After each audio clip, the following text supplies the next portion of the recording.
Assalamualaikum warahmatullahi wabarakatuh. Selamat pagi para mahasiswa sekalian. Pada pertemuan kali ini kita masuk di bagian part pertama di sesi yang ke-13 tentang uji beda dari dua nilai rata-rata atau disebut dengan uji beda 2 min.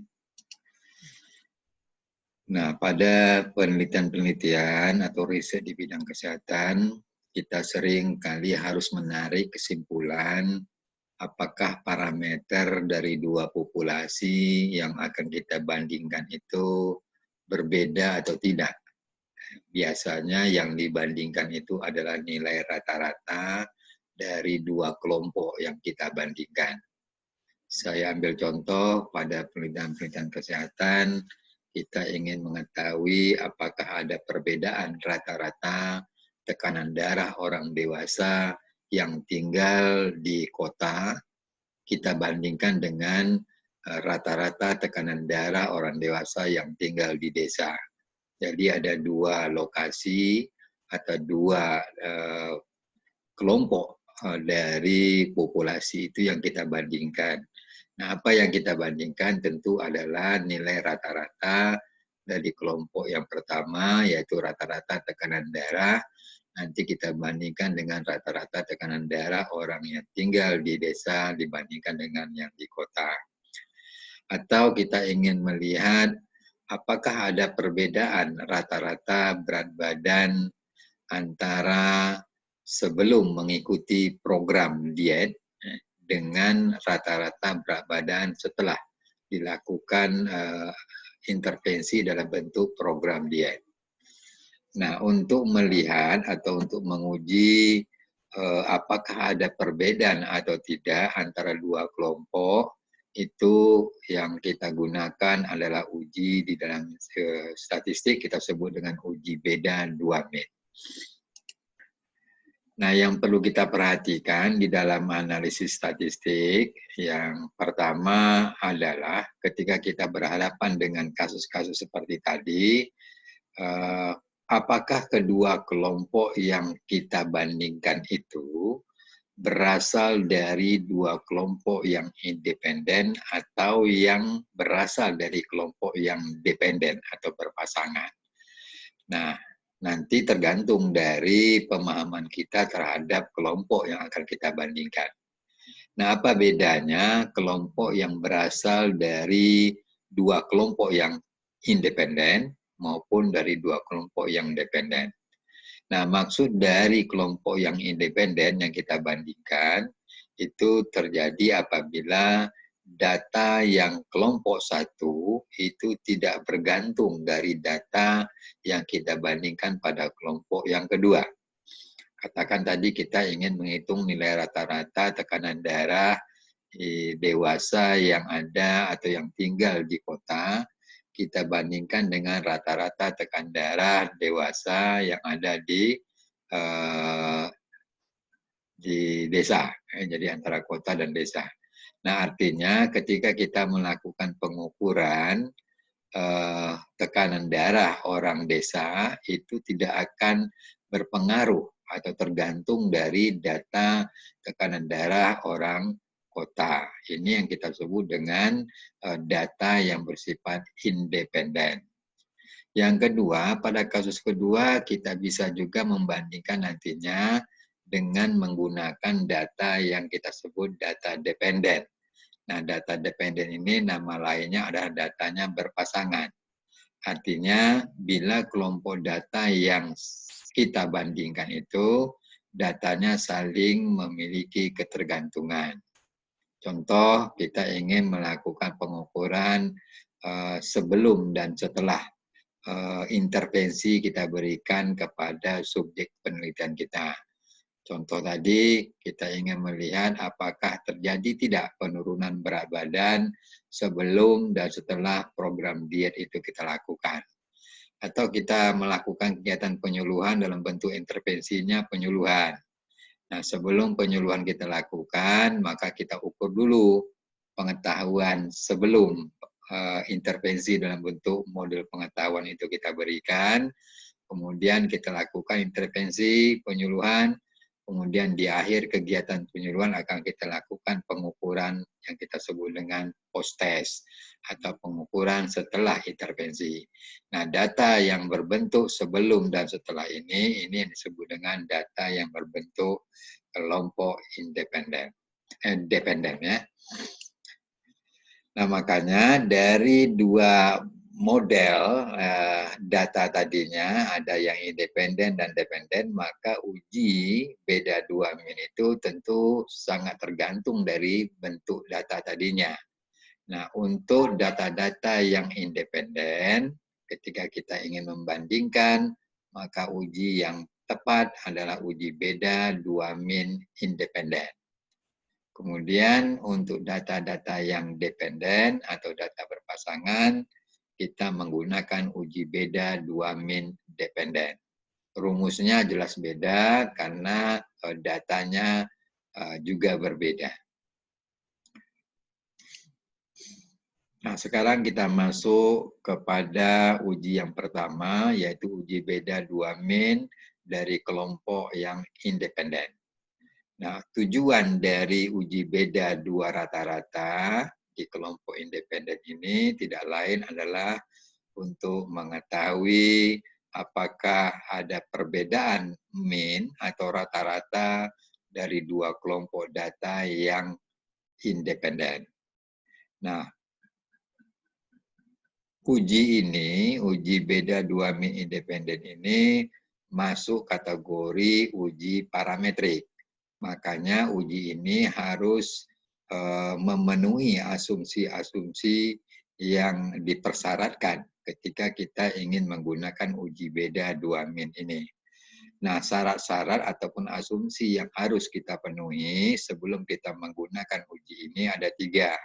Pertama, data yang kita miliki itu baik pada kelompok yang pertama atau kelompok yang kedua itu harus berdistribusi normal atau datanya berbentuk data simetris. Yang kedua, kedua kelompok data yang kita bandingkan itu betul-betul masuk kategori data yang independen. Jadi definisi independen tadi sudah kita pahami. Nah, yang syarat ketiga atau asumsi yang ketiga harus kita penuhi, yaitu variabel yang kita hubungkan itu berbentuk variabel numerik pada variabel dependen dan variabel kategorik pada variabel independennya.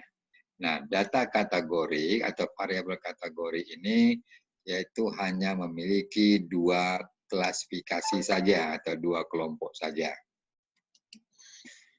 Nah, di dalam uji beda rata-rata atau uji beda dua min ini, prinsip dasarnya adalah sebelum kita melakukan pengujian uji beda dua min, kita harus melakukan uji homogenitas varian dulu. Nah, uji homogenitas varian ini dilakukan karena di dalam uji beda dua min, prinsip dasarnya adalah melihat perbedaan variasi dari kedua kelompok data yang kita bandingkan. Makanya kita perlu lakukan dulu uji homogenitas atau uji kesamaan varian dari dua kelompok yang kita bandingkan. Nah, untuk itu maka perlu diketahui apakah varian dari dua kelompok yang akan kita bandingkan itu memiliki data yang variannya sama atau tidak. Maka perlu kita uji. Nah, bentuk varian kedua kelompok data ini akan berpengaruh pada nilai standar error atau kesalahan baku yang nantinya akan membedakan di dalam rumus pengujiannya. Nah, perlu juga kita ketahui apa sebenarnya tujuan dari uji homogenitas varian ini.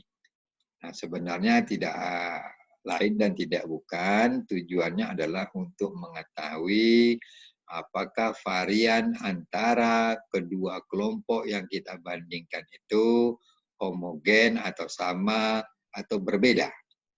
Nah, karena implikasinya ketika kita dapatkan variannya homogen, maka kita akan menggunakan rumus khusus untuk varian yang homogen.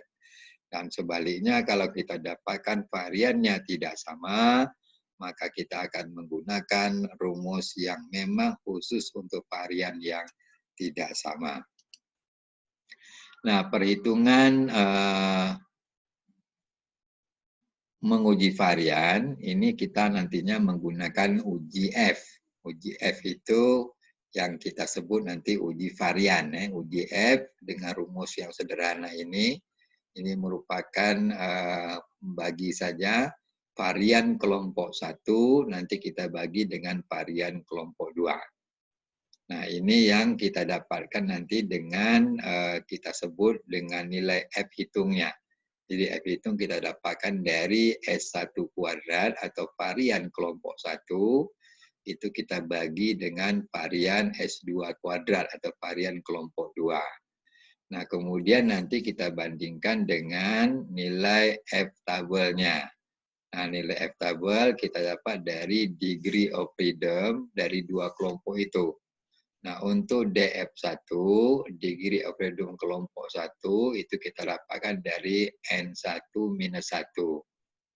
Dan degree of freedom untuk kelompok 2, yaitu N2 minus 1.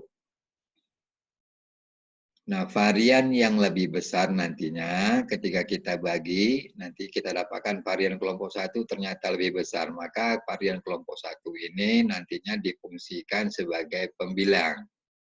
Kemudian varian yang lebih kecil itu nantinya difungsikan sebagai penyebut di dalam melihat nilai F tabelnya. Nah, kemudian ada pertama kita lihat uji untuk varian yang sama. Jadi ketika kita lakukan pengujian, ternyata dari hasil uji F-nya kita dapatkan variannya sama atau homogen. Nah, uji untuk varian yang sama, uji beda min-nya dapat kita gunakan uji Z atau uji T. Nah, kemudian untuk menggunakan uji Z, kita harus mengetahui nilai standar deviasi populasi. Nah, kebanyakan kita sulit untuk mendapatkan nilai standar populasi dari populasi itu sendiri atau diketahuinya standar deviasi populasi. Maka pendekatan orang-orang melakukan pengukuran atau pengujian menggunakan uji itu adalah uji T atau t-test. Nah, untuk varian yang homogen nantinya kita gunakan rumus seperti ini. T X1 bar atau rata-rata kelompok 1 dikurangi dengan rata-rata kelompok 2 atau X2 bar. Kemudian dibagi dengan SP. SP ini standar dari populasinya nanti diakar dengan 1 per N1 ditambah 1 per N2. Nah, untuk mendapatkan nilai standar populasi apanya ini, SP2 atau variannya, yaitu N1 minus 1 dikali dengan varian 1 ditambah N2 minus 1 dikali dengan varian 2 dibagi dengan N1 plus N2 dikurangi 2. Nah, ini untuk mendapatkan nilai T hitungnya. Kemudian nantinya nilai T hitung ini kita bandingkan dengan nilai T tabel. Nah, untuk mendapatkan nilai T tabel, kita akan menggunakan degree of freedom N1 plus N2 dikurangi 2. Yaitu banyaknya data pada kelompok 1 ditambah banyaknya data atau sampel pada kelompok 2 dikurangi 2. Nah, kemudian supaya tidak salah, N1 ini keterangannya atau N2 ini adalah jumlah sampel tadi ya, baik pada kelompok 1 atau kelompok 2 tergantung angka 1 dan 2 ini. S1 itu adalah standar deviasi sampel untuk kelompok 1, S2 itu standar deviasi sampel untuk kelompok 2. Oke, yang SP ini adalah standar deviasi gabungannya. Saya kira itu untuk part yang pertama.